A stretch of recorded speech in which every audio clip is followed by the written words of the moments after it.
मेरे प्यारे भारत के मूल निवासियों, बाबा साहब डॉक्टर भीमराव अंबेडकर जी की सोच की दुनिया में आपका बहुत बहुत स्वागत है। तीसरा किस्सा अयोध्या के राजा अम्बरीश का है। कमलास्पद इक्ष्वाकु वंश में एक राजा था।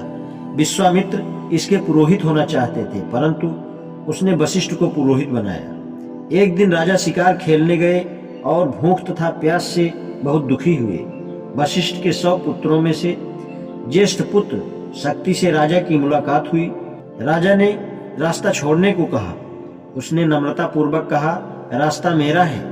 प्राचीन नियम है कि राजा को ब्राह्मण के लिए रास्ता छोड़ना चाहिए। दोनों में इस बात पर झगड़ा हो गया।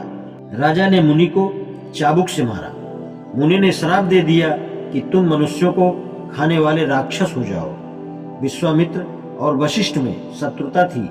विश्वामित्र ने राजा का पीछा किया था, परंतु शक्ति को देखकर वे अंतर्ध्यान हो गए। राजा श्राप को सुनकर शक्ति से प्रार्थना करने लगे। विश्वामित्र ने एक राक्षस को आज्ञा दी कि वह राजा में घुस जावे, ताकि राजा और शक्ति में संधि न होने पाए। इसके बाद विश्वामित्र चले गए। राजा के पास एक भूखा ब्राह्मण आया, तो राजा ने उसके खाने के लिए नर मांस भेजा। इस पर ब्राह्मण ने क्रोधित होकर राजा को वैसा ही श्राप दिया। इन दोनों श्रापों के प्रभाव से राजा शक्ति को खा गया। विश्वामित्र के आदेश से राजा वशिष्ठ के और भी लड़कों को खा गया। जब वशिष्ठ ने यह सुना तो बड़ी धीरता से इस दुख को सहन किया। वशिष्ठ ने अपना शरीर छोड़ने का निश्चय किया। वह मेरु पर्वत के शिखर पर से कूद पड़े, परंतु वह पत्थरों पर ऐसे गिरे जैसे कोई रूई पर गिरता है। जब इस प्रकार प्राण नहीं निकले तो जंगल की आग में घुस गए। अग्नि ने जंगल को जलाया, परंतु वशिष्ठ को नहीं। तब वह गले में पत्थर बांधकर समुद्र में कूद पड़े, परंतु लहरों ने उन्हें किनारे की बालू पर फेंक दिया। तब वह अपनी कुटी को वापस आ गए, परंतु उसे खाली देखकर फिर दुख से विहल हो गए। वर्षा ऋतु के कारण विपाशा नदी खूब बढ़ी हुई थी।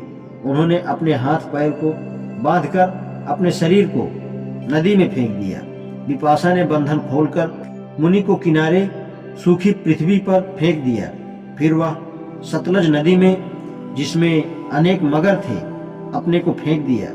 ब्राह्मण के तेज को देखकर सब मगर भाग गए। जब वशिष्ठ ने देखा कि वह किसी प्रकार नहीं मरते, तब वे अपनी कुटी को चले गए। इन दोनों ऋषियों के झगड़े के ये तो केवल 3 ही उदाहरण हैं। झगड़ा बराबर चलता रहा। महाभारत के शैल पर्व से पता चलता है कि विश्वामित्र ने वशिष्ठ को मारने की भी चेष्टा की। वशिष्ठ तथा विश्वामित्र में बड़ी शत्रुता थी। वशिष्ठ का विस्तृत आश्रम स्थानुतीर्थ था। विश्वामित्र का आश्रम उसके पूर्व में था।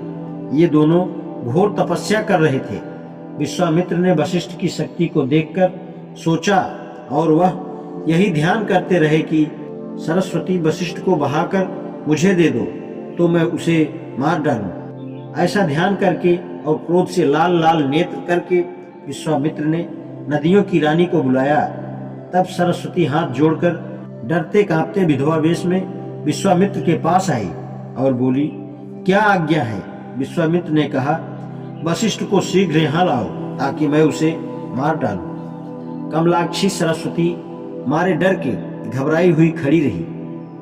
मुनि ने फिर वही आज्ञा दी। सरस्वती ने विचारा, संकल्प कितना पाप पूर्ण है, परंतु विश्वामित्र के श्राप के डर से वह वशिष्ठ के पास गई और सब कुछ कह सुनाया। वशिष्ठ ने उसे घबराई, पीली पड़ी और डरी हुई देखकर कहा, मुझे मुनि के पास ले चल कि वह तुझे श्राप न दे दे।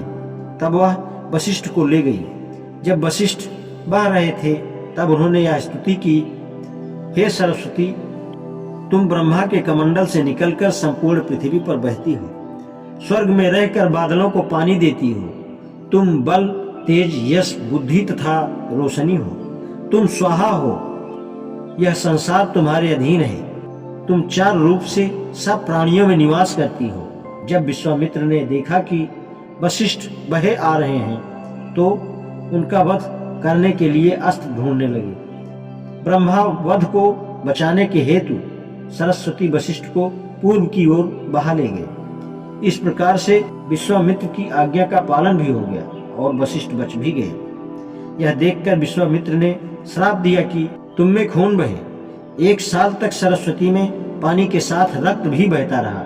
जहाँ वशिष्ठ का आश्रम था वहाँ असुर लोग आकर रक्तपान और नृत्य करने लगे और ऋषिगण ने सरस्वती की यह दशा देखकर श्राप से उसे मुक्त कराया। विश्वामित्र और वशिष्ठ की शत्रुता केवल 2 पुरोहितों की शत्रुता नहीं थी, वह शत्रुता एक ब्राह्मण पुरोहित और एक क्षत्रिय पुरोहित की थी। वशिष्ठ ब्राह्मण थे और विश्वामित्र को कुशिक का लड़का बताया गया। विष्णु पुराण में विश्वामित्र का और अधिक वृतांत है। कहा गया है कि विश्वामित्र गाधी के पुत्र थे जो राजा पुरुरवा के वंश के थे। हरिवंश में भी इसी कथा का वर्णन है। ऋग्वेद से ज्ञात होता है कि विश्वामित्र के वंश ने पुष्ट दर पुष्ट यज्ञाग्नि को जला रखा है। ऋग्वेद से यह भी ज्ञात होता है कि विश्वामित्र ने उस वेद की बहुत सी ऋचाओं को बनाया था। वे राजर्षि माने जाते थे। उन्होंने ऋग्वेद का परम पवित्र गायत्री मंत्र बनाया था। वे क्षत्रिय कुल भारत के वंश में थे।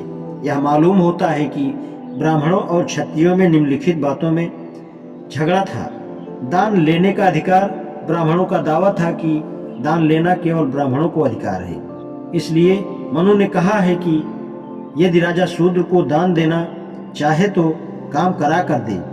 दान का अर्थ है कि बिना काम कराए दिया जाए। वेद पढ़ाने का अधिकार ब्राह्मणों को दावा था कि क्षत्रिय केवल वेद पढ़ सकता है, उसको वेद पढ़ाने का अधिकार नहीं है। वेद पढ़ाने का अधिकार केवल ब्राह्मणों को। यज्ञ कराने का अधिकार ब्राह्मणों का यह कहना था कि क्षत्रिय यज्ञ कर सकता है, यज्ञ करा नहीं सकता। यह कराना केवल ब्राह्मणों का अधिकार है। इन तीनों विशेषता तीसरे झगड़े में ये दोनों एक दूसरे के विपक्ष में रहे। इसका समर्थन त्रिशंक की कथा से होता है। आज इतना ही, शेष कल। धन्यवाद।